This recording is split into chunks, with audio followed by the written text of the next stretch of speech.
So I'm busting down camp here, and you see here on the inside of my fly and the outside, all this white stuff. That's ice. It's ice because it's been below freezing for the last like 6 nights, and it's quite enough of that.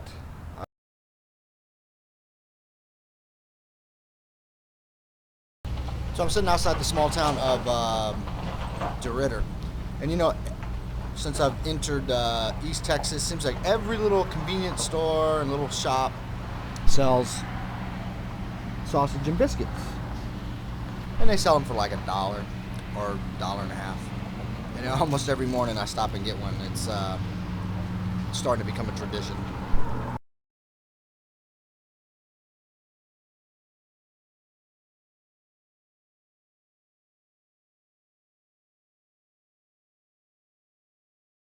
So I've come out of Deridder on 26, and I came through Oberlin on 26, and I followed it out, and I'm now here at the junction of 104. That sign looks like it's been hit by a car. It's because, I don't know why, but beer seems to be about 15% cheaper in Louisiana than any other state I've been in, so maybe that's why this sign has been hit by a car. But, so yeah, I'm gonna take 104 to the east. The road is right up here, about 1,000 feet up, and I'm about 16 miles from the town of Mamou. Well, I'm up pretty early this morning. The sun is probably still 15 or 20 minutes from being over the horizon. I stealth camped in those heavy timber right there. It looks like somebody growing pine trees. And I think I'm about 8 or 10 miles to the west of the town of Mamou. So I'm still about 8 or 10 miles to the west of Mamou. But I'm passing, and the sun is just coming up, and I'm just passing these huge rice paddies. I guess they're rice paddies. But I've been passing through these fields of rice almost all day yesterday, or a good portion of yesterday. And just something I haven't seen before. You know, most of the rice grown in the United States is either from California or from down here, right here. Very cool. So I came out of the town of Mamou on Highway 104, and when you come through Mamou, it'd probably be a good idea to stop and ask somebody, because the 104 kind of goes into town, takes a left, and then goes right, and you might miss it, because I almost missed it. So now I'm out of town about 5 miles, and I'm turning, I guess it's north, towards Ville Platte. So go on 1161 to Ville Platte, which is less than 10 miles. So I came down 1161, that's this road, and got to this part of the junction. And I'm here at Ville Platte. And this road is actually called the Cajun Road, and I'll put that on the screen because I actually went and asked somebody how to pronounce it before I came on here. So I'm gonna go. It says LA 29, the Cajun Road, into Ville Platte, where I'm going to get on Main Street, and I believe that's 16710. I believe that's 16710. And my goal today is Washington, where I'm going to be staying at some RV park. So I'll be rolling in here to Ville Platte. I'm basically using locals to ask for directions, and it's hilarious. So I'm here in Ville Platte at the junction of 166 and 10, and I'm trying to get down to Washington is the name of the town I'm trying to get to. So I have 3 options. I'm really going to play it by ear as I travel on 167 and just look at the conditions. So I was going to continue on 167 to just north of Oberlin, but what I've decided is I'm gonna take 748 to Grand Prairie and kind of take a back road. I've come out of Ville Platte on Grand Prairie Road. I forget the number of the road. And I've come to the junction of 363, which I believe is right here north of Grand Junction. And I'm going to take a right, and then I'm going to head for Washington, Louisiana, and be staying at a campground called Willies. So right here at the junction of 363. I just wanted to show you the tradition here, because the ground is so wet and there's problems when you're burying people that the coffins will pop right up out of the ground. A lot of these are above ground burials, so it's sort of like a crypt. Very cool.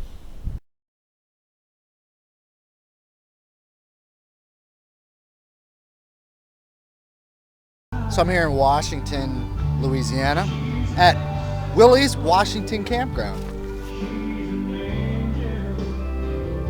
Unfortunately, Willie, who has an excellent reputation around town, was diagnosed with lung cancer yesterday, and he's not in the campground today, he's at home.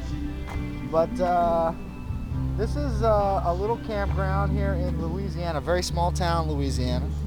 I see this Airstream right here. I like Airstreams. Some of you folks know why. But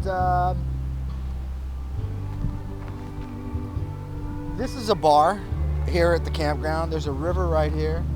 I guess most people who come here camp right here at this little pavilion.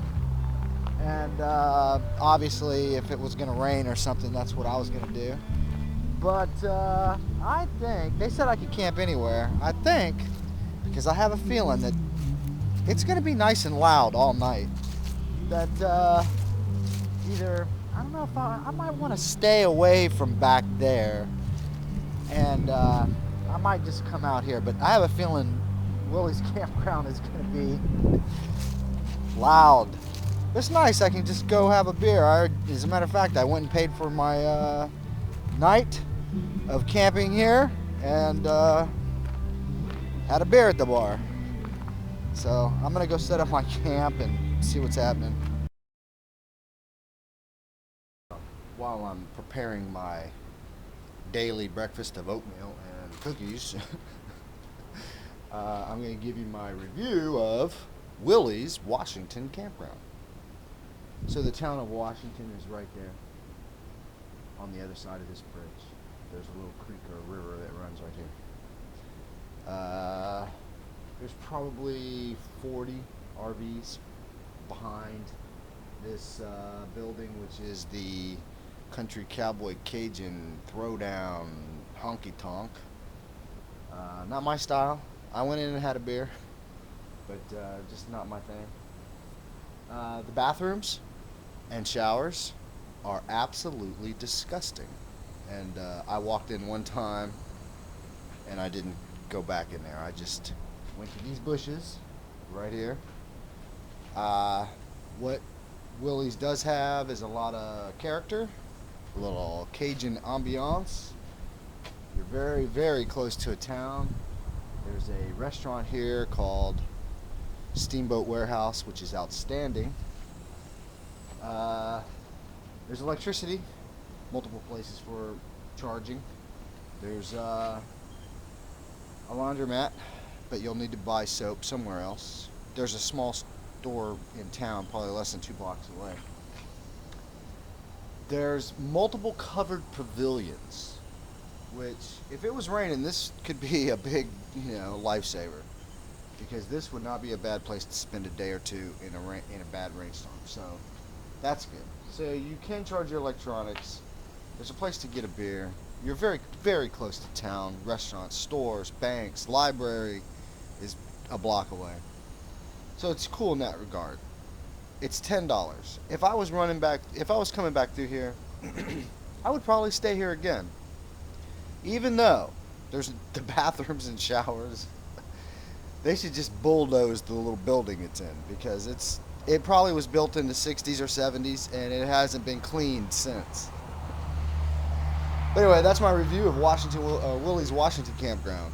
And I'm going to have my breakfast and roll up to trying to make Simsport today. I think it's Simsport. I don't know. Okay, so I'm leaving Willie's Washington Campground. And I'm taking 10 up to LeBeau. And just to answer a quick question, I've been asked several times is, how hard do I find getting on the internet? Well, I do have a computer. I have an HP 210, an HP Mini 210. It's a little netbook. I think it weighs about 2 pounds or so. And I have had zero problems. I mean, it's very rare for me to go 2 or 3 days without getting on the net, and it's usually every day. Down the Pacific Coast, it was 10 or 20 times a day I could easily get on the internet, from McDonald's to Starbucks. But mostly I rely on the public library system. And here in Washington, Louisiana, the library is, well, actually it's right there. And it's the only library on this trip that I have visited where the Wi-Fi signal is turned off after the library closes. So I didn't get on the internet here in Washington. As a matter of fact, it's one of the few places that I was in a town where there is no internet, secured or unsecured Wi-Fi signal. So it's really strange. This is like the town that the internet forgot.